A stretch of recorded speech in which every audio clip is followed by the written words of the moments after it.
Halo, selamat pagi anak-anak. Bagaimana kabar kalian? Nah, pada pagi hari ini kita akan melanjutkan pembelajaran kita tentang tokoh dari kerajaan Islam, ya. Nah, silakan anak-anak siapkan buku catatannya untuk mencatat setiap materi yang akan kita pelajari hari ini. Hari ini kita akan belajar tentang kerajaan Islam. Ya, salah satu rajanya adalah Sultan Ba'abullah. Ya, siapa Sultan Ba'abullah? Yuk kita dengarkan penjelasan hari ini. Nah, Sultan Ba'abullah adalah salah satu pemimpin dari kerajaan Ternate. Ya, kerajaan Ternate berarti dia ada di Ternate. Ya, ada di Kepulauan Maluku. Ya, jadi sekali lagi Sultan Ba'abullah adalah salah satu raja yang memimpin kerajaan Ternate. Nah, kerajaan Ternate ini terletak di Kepulauan Maluku, yaitu di Ternate itu sendiri. Nah, wilayah Ternate, ya, wilayah Ternate itu adalah salah satu jalur pelayaran yang baik, ya, bagus sehingga banyak sekali orang-orang yang datang ke Ternate ini. Nah, selain itu, di Ternate juga merupakan penghasil rempah-rempah terbesar ya. Di sana banyak sekali rempah-rempah. Ya, rempah-rempah itu apa? Rempah-rempah itu adalah bumbu-bumbu dapur seperti itu. Nah, yang ketiga, di Ternate itu juga merupakan pusat perdagangan di wilayah timur. Ya, jadi di daerah wilayah timur itu pusat perdagangannya ada di Ternate, khususnya perdagangan rempah-rempah. Yang keempat, ya, di wilayah Ternate itu terdapat 4 kerajaan waktu itu, ya, waktu itu terdapat 4 kerajaan. 4 kerajaannya adalah kerajaan Tidore, kerajaan Jailolo, kerajaan Bacan, dan juga kerajaan Ternate. Ya, ini adalah penjelasan singkat tentang wilayah Ternate pada waktu itu. Nah, di Ternate ya, kalau kerajaan Ternate itu adalah kerajaan Islam. Nah, sekarang kita akan bahas bagaimana sejarah masuknya Islam di Ternate ya. Yang pertama, pada abad yang ke-13, Ternate itu dikunjungi oleh para pedagang dari berbagai daerah ya, bahkan dari penjuru dunia yang lainnya ya, negara-negara yang lain mereka datang ke Ternate ini. Nah, lalu raja pertama Ternate pada waktu itu memeluk agama Islam ya. Siapa raja yang pertama? Raja yang pertama adalah Kolono Marhum. Ya, Kolono Marhum ini adalah orang yang memeluk agama Islam.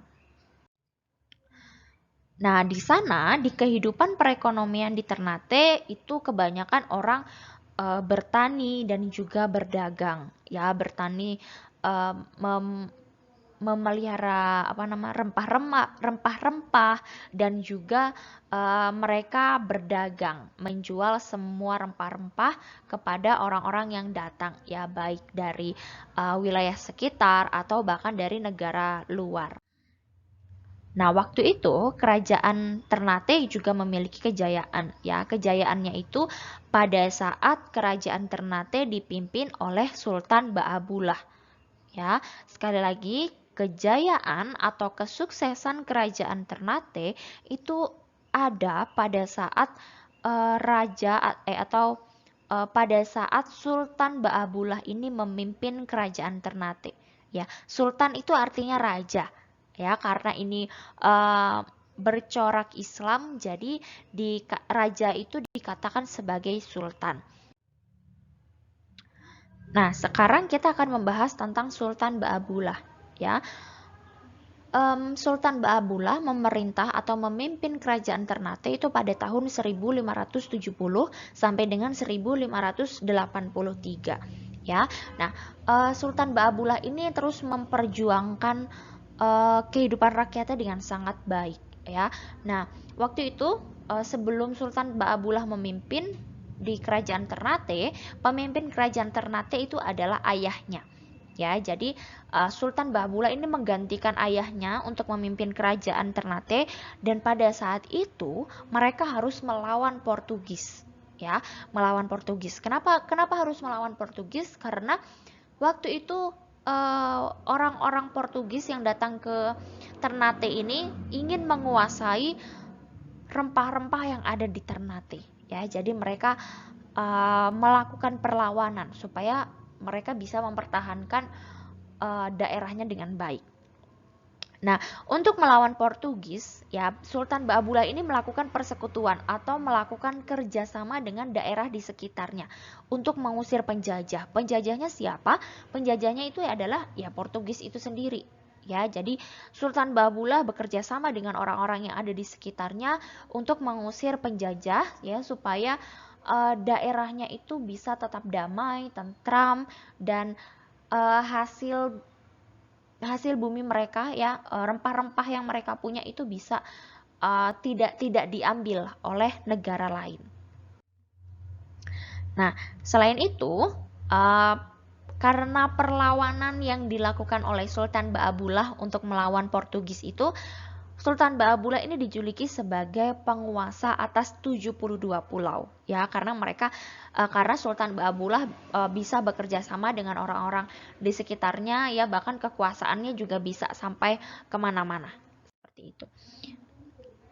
Oke, sekarang kita akan bahas tentang pertempuran dengan Portugis, ya, pertempuran antara kerajaan Ternate, ya, yang dipimpin oleh Sultan Baabullah dengan melawan Portugis, ya. Waktu itu Portugis datang, ya, untuk berdagang di Ternate, ya. Mereka juga melakukan perdagangan karena seperti yang sudah kita ketahui bersama di awal tadi bahwa di Ternate itu adalah pusat perdagangan di wilayah timur. Ya, maka dari itu Portugis itu sangat tertarik untuk datang ke Ternate, ya, untuk melakukan perdagangan juga di sana.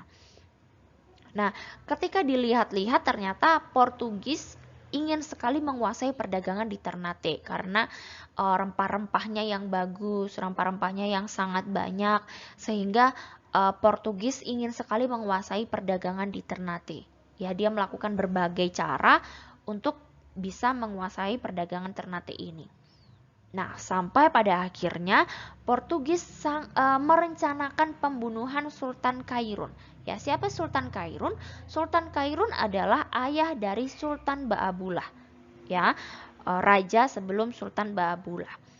Ya, dia merencanakan pembunuhan Sultan Kairun. Dia memanggil Sultan Kairun ini, ya, untuk melakukan kerjasama begitu, ya. Tapi ternyata Portugis ini merencanakan pembunuhan Sultan Kairun. Nah, sampai pada akhirnya si Sultan Kairun ini meninggal, ya, dan digantikan oleh anaknya yaitu Sultan Baabullah, dan Sultan Baabullah terus mempertahankan kerajaan Ternate ini, ya, hingga pada akhirnya kerajaan Ternate bisa mengalahkan Portugis pada saat itu, dan kerajaan Ternate juga mencapai kejayaannya atau mencapai ke puncak kesuksesannya, ya. Nah, tapi setelah itu tak berapa lama kemudian kerajaan Ternate mengalami keruntuhan, ya. Waktu itu setelah Sultan Baabullah mengalahkan Portugis, Sultan Baabullah sakit, ya, dan akhirnya dia harus meninggal, ya, wafat pada tahun 1583, ya. Lalu kerajaan Ternate kepemimpinannya digantikan oleh anak dari Sultan Baabullah, yaitu Sahid Barkat, ya. Kerajaan Ternate mulai dipimpin oleh Sahid Barkat. Nah, tapi Portugis, ya, tahu ternyata Sultan Baabullah ini sudah meninggal, ya, dan akhirnya Portugis dan juga Spanyol itu terus menekan kerajaan Ternate, tetap ingin sekali menguasai kerajaan Ternate, ingin sekali menguasai perdagangan yang ada di Ternate, dan akhirnya Portugis terus melakukan penekanan.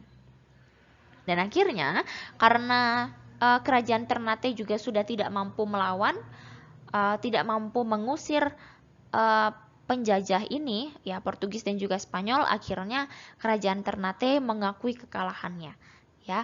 Dia mengakui kekalahannya kepada Portugis dan juga Spanyol, dan akhirnya kerajaan Ternate mengalami keruntuhan. Nah, kira-kira apa saja ya peninggalan dari kerajaan Ternate ini? Ya, yang pertama adalah peninggalan yang pertama adalah Masjid Ternate.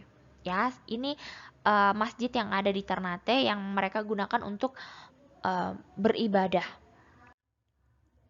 Lalu yang kedua, peninggalannya adalah makam Sultan Baabullah. Ya, ini adalah makam dari Sultan Baabullah. Lalu yang selanjutnya ada juga benteng kerajaan Ternate atau biasa disebut dengan benteng Toluko. Ya, ini benteng kerajaan Ternate ya. Oke, semoga anak-anak sudah paham, sudah mengerti tentang penjelasan hari ini. Semoga penjelasan hari ini boleh anak-anak mengerti, boleh anak-anak pahami. Nah, sekarang silakan anak-anak mengerjakan latihan mandiri. Ya, oke. Sebelum mengerjakan latihan mandiri, silakan anak-anak perhatikan dulu instruksi di bawah ini. Yang pertama, untuk tugas hari ini, silakan anak-anak kerjakan di buku tulis tematik. Sekali lagi, kerjakan di buku tulis tematik. Lalu yang kedua, anak-anak harus tuliskan soalnya. Ya, menuliskan soalnya terlebih dahulu, baru tuliskan dia punya jawaban. Ya, boleh tulis soal dulu baru jawaban nomor 1, tulis soal nomor 2, jawaban nomor 2, boleh begitu. Atau tulis dulu 1 kali soal, lalu nanti di bagian bawahnya tulis dia punya jawaban. Tidak apa-apa. Yang penting soalnya harus ditulis. Tugas ini akan dikumpulkan di GC, ya, di GC paling lambat pukul 23 malam ini. Ya, paling lambat pukul 11 malam ini. Ya, jadi silakan anak-anak kerjakan dengan baik supaya bisa mengumpulkannya tepat waktu. Nah, soalnya adalah ini. Ya, silakan anak-anak tulis soal ini di buku tematik kalian lalu kerjakan sesuai dengan instruksi yang sudah dijelaskan tadi. Oke, terima kasih sudah belajar bersama Ibu pada hari ini. Semoga anak-anak bisa memahami setiap penjelasan yang sudah dijelaskan. Selamat mengerjakan. Selamat pagi.